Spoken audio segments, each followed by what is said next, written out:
Hello. A summary of a novel from the year 1967. Listen and relax. 100 Years of Solitude by Gabriel García Márquez, comprehensive summary. Overview. 100 Years of Solitude, published in 1967, is the defining work of magical realism and a cornerstone of Latin American literature. Gabriel García Márquez chronicles the rise, decline, and eventual extinction of the Buendía family across 7 generations in the mythical town of Macondo. The novel blends history, myth, politics, and the supernatural to explore cycles of time, solitude, memory, and the inescapable weight of the past. It won García Márquez international acclaim and was pivotal to his 1982 Nobel Prize in Literature. Setting: Macondo. Macondo begins as an isolated, idyllic village founded by José Arcadio Buendía and Ursula Igueron after fleeing their hometown to escape the guilt of a murder and the fear of bearing a child with a pig's tail due to their consanguineous marriage. Cut off from the outside world, Macondo is a place where miracles are ordinary, ice is a marvel, flying carpets exist, and ghosts wander freely. Over time, Macondo is pulled into the currents of Colombian history, civil wars, foreign exploitation, modernization, and government repression, until it is finally erased by a biblical wind. The town itself functions as a character, mirroring the Buendía's destiny of splendor, decadence, and oblivion. The Buendía family, generational cycle. The novel is structured around repeating names and traits, emphasizing the cyclical nature of time and the family's inability to escape its fate. Key figures. Generation 1, the founders. José Arcadio Buendía, the patriarch. Obsessive, visionary, and driven by curiosity. He leads the exodus to found Macondo.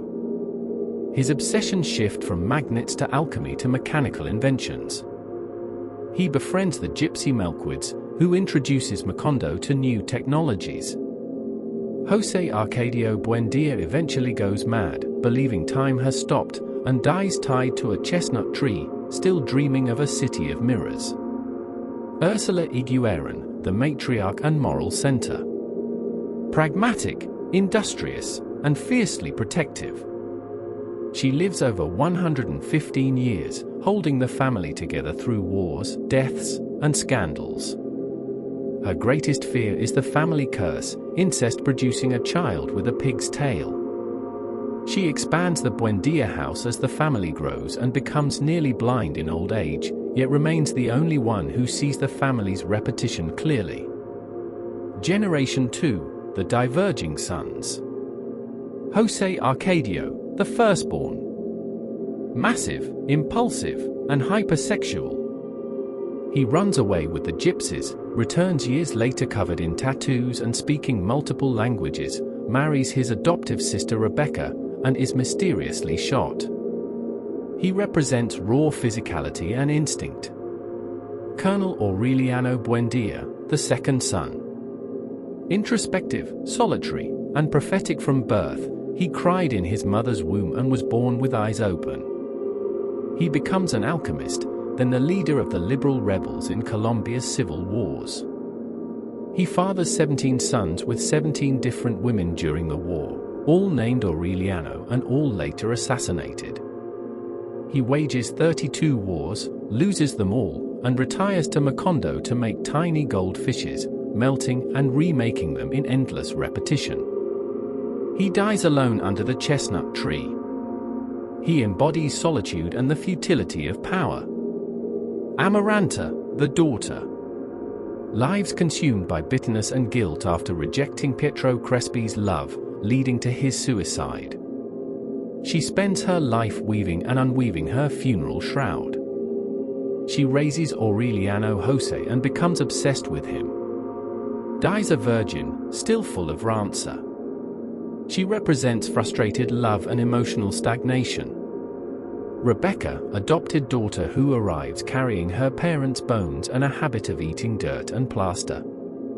She marries José Arcadio and, after his death, shuts herself in the house for decades until she dies alone, eaten by termites. She represents the outsider absorbed into the family's solitude. Generation 3, War and Obsession. Arcadio, José Arcadio and Pilar Ternera's illegitimate son. Cruel and arrogant when appointed dictator of Macondo during the war. He is executed by firing squad. Aureliano José, Colonel Aureliano's son with Pilar Ternera. Raised by Amaranta, he becomes obsessed with her. He dies in the war, shot by a captain after refusing to let him search a theater. 17 Aurelianos, the colonel's war sons.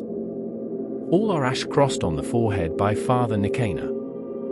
All are killed on the same night by government assassins, except Aureliano Amador, who survives longest. They symbolize the war's legacy being systematically erased. Generation 4, the modernizers. Aureliano II, José Arcadio II's twin. Hedonistic, extravagant, and absurdly fertile. His animals multiply miraculously during his affair with Petra Coates. He throws lavish parties and covers his lover's house in money.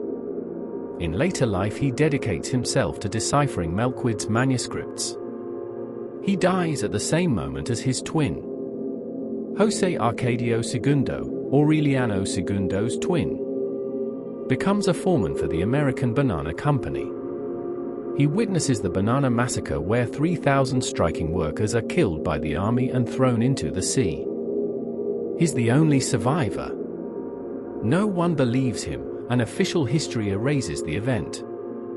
He spends the rest of his life in Melquid's room, studying the manuscripts until he dies.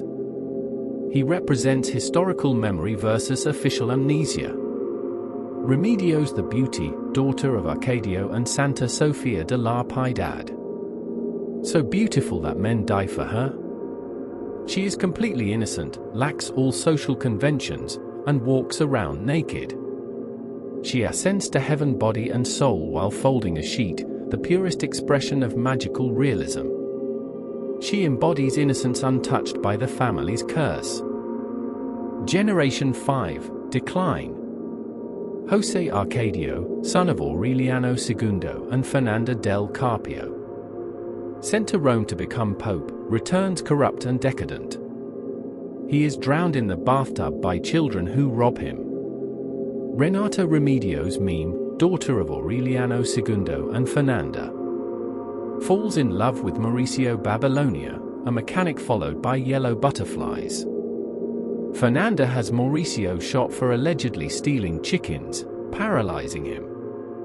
Meme is sent to a convent and never speaks again. She represents forbidden love destroyed by social convention. Amaranta Ursula, youngest daughter of Aureliano II and Fernanda, sent to Europe, returns with her husband Gaston to modernize Macondo. Vibrant and sensual, she tries to bring life back to the decaying house.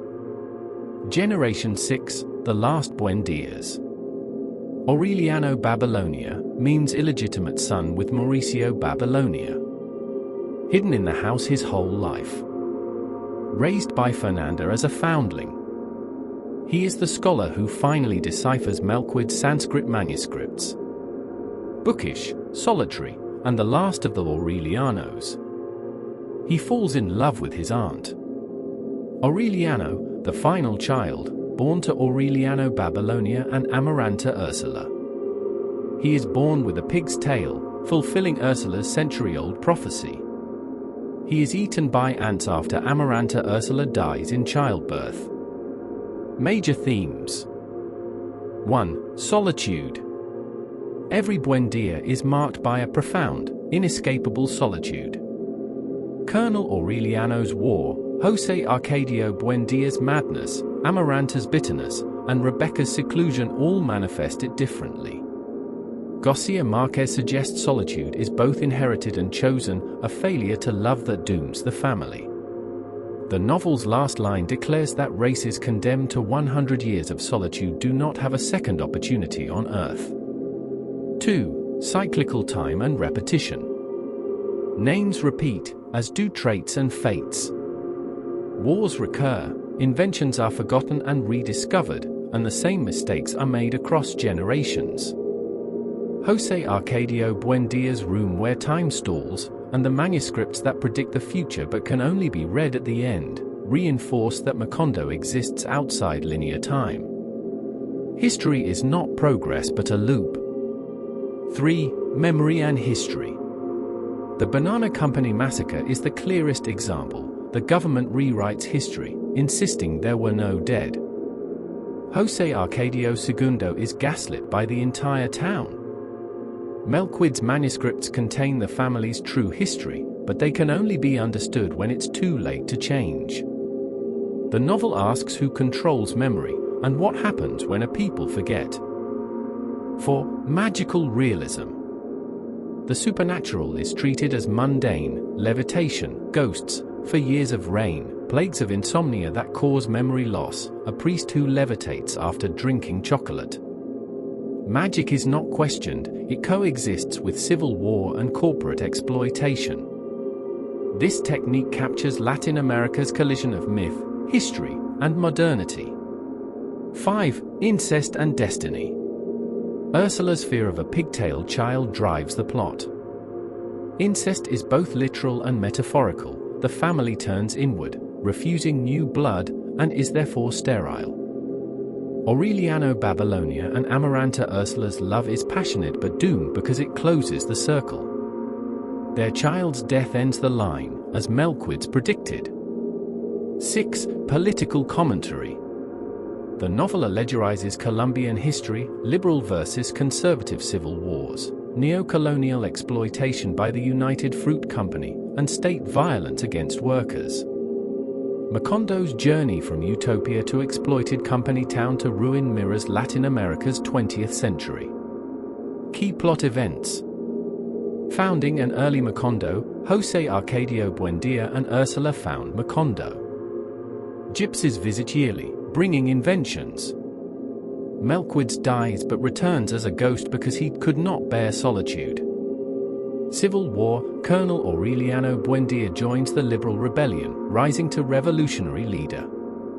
He returns home between campaigns, increasingly detached. The war lasts decades. He signs the Treaty of Neerlandia and comes home defeated, retreating into his workshop. The Banana Company, North American gringos arrive, bringing railroads, electricity, and a plantation economy. Macondo booms and corrupts. Workers strike for humane conditions. The army, called by the company, guns down 3,000 in the square. The government and company erase the event. Rain begins and lasts for years, 11 months, and 2 days, rotting Macondo. Decline, after the rain, Macondo never recovers. The company leaves. The Buendia house decays, invaded by ants and red flowers. Fernanda rules with archaic Catholicism. Aureliano Babylonia and Amaranta Ursula, the last adults, fall into incestuous love, ignoring the ruin around them. The apocalypse, Amaranta Ursula dies giving birth to the pigtailed Aureliano. While Aureliano Babylonia finally decodes Melquid's manuscripts, he reads that his own life was written a century before. As he reaches the final lines, a biblical hurricane destroys Macondo. The manuscript says the city will be wiped from memory because the family was condemned to solitude. The last Aureliano is eaten by ants. Macondo is erased. Style and structure. The novel has no chapters, only unbroken sections, mimicking the flow of time and memory. García Márquez uses long, winding sentences, hyperbole, and a matter-of-fact tone for fantastical events. The narrator is omniscient, often revealing deaths and outcomes years before they occur, reinforcing fatalism. The prose mirrors oral storytelling tradition, where myth and fact intermingle. Legacy. 100 Years of Solitude defined the Latin American boom and popularized magical realism globally. It's been translated into 46 languages and sold over 50 million copies. The novel speaks to post-colonial identity, the burdens of history, and the human need for connection. Macondo became shorthand for a place where the extraordinary is ordinary, and where solitude, whether personal or national, leads to erasure. Conclusion. The Buendia saga is both specific and universal, a family tree that is also a map of Latin America and of the human condition. Their tragedy is not that they were strange, but that they were unable to love, to remember, or to break the cycle. When Aureliano Babylonia finally understands the manuscripts, it is only to witness the end. Garcia Marquez closes the book on Macondo, leaving readers with a haunting warning: a people without memory, love, and openness to the world are condemned to solitude, and to vanishing without a second chance.